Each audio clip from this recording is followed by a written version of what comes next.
This little video shows the palace built by Hernán Cortez in Cuernavaca, Morelos, Mexico, as well as some shots of the cathedral, both built in the early 16th century. These two buildings were built on the sites of pre-Columbian pyramids which were raised by the Spanish, many of the hand-carved stones being reused in the new buildings. Cortez's house is now a museum, and we'll take a little tour of it. Hernán Cortez, with a few hundred soldiers, conquered the powerful Aztec Empire in what is today called Mexico. Cortez and his army were responsible for the death of millions of Indians.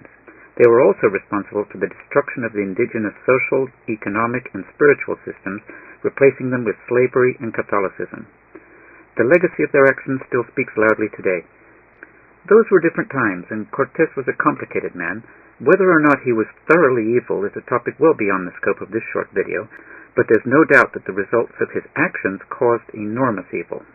Cortez is credited, erroneously, with being the father of the first mestizo because his first son, Martín, was born to an Indian slave girl, La Malinche, who became his concubine and was, by virtue of her linguistic abilities, very instrumental in his success. Martín Cortez was not the first mestizo. For example, in 1519, when Cortez first arrived to the island Cozumel, just off the Yucatan Peninsula, he heard of two Spaniards who had been shipwrecked and stranded there 8 years earlier, now living on the mainland. One of them, a priest, Jerónimo Aguilar, left with Cortez and was useful as a translator. The other man, Gonzalo Guerrero, a soldier, rejected the opportunity to return with his countrymen. He wanted to stay with his wife, Zazil Ha, and their 3 children. Aguilar assumed that Gonzalo would want to leave and went to get him. Gonzalo refused, and gesturing towards his 3 children, he said, "Mire que boniticos son. Look how pretty they are." So at that point, Gonzalo had 3 children, and Cortez hadn't even met Malinche. By the time Martín Cortez was born in what is now Coyoacán in Mexico City, in 1522, Gonzalo's oldest child could have been as old as 10. Gonzalo fought against the Spanish, and he became a cacique, not least because he understood the Spanish military tactics, guns, and horses. Clearly the first mestizo was not a product of the union between a rapacious white conqueror and a slave girl whose activities helped enslave her own people.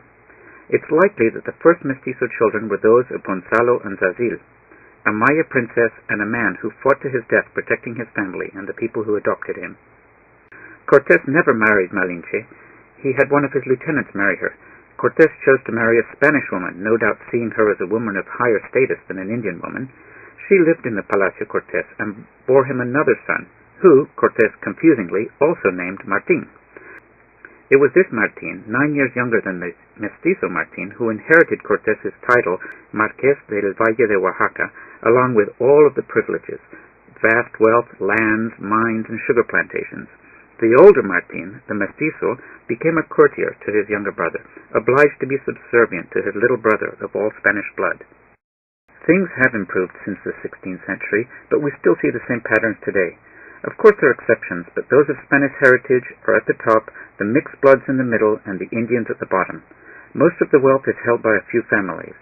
Society is stratified by race, where power and political influence often seem to operate as a pigmentocracy. Clearly, a democracy with equal opportunity, not equal outcome, is a more equitable system. Inequitable systems breed revolution. It's no coincidence that the revolutionary Emiliano Zapata, a dark mestizo, was from the state of Morelos. He grew up witnessing the exploitation of the Indians by the sugar plantations, some of which used to be owned by the younger Martín Cortez. Those who dare to suggest, as Zapata did, that the land should be owned by the people who work it are branded as communists or anarchists.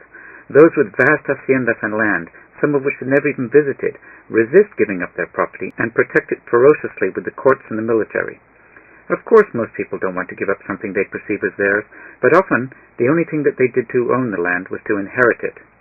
It's a complex situation, and it has improved. Let us hope that it continues to improve at a faster pace, and that dialogue and compromise are used instead of violence.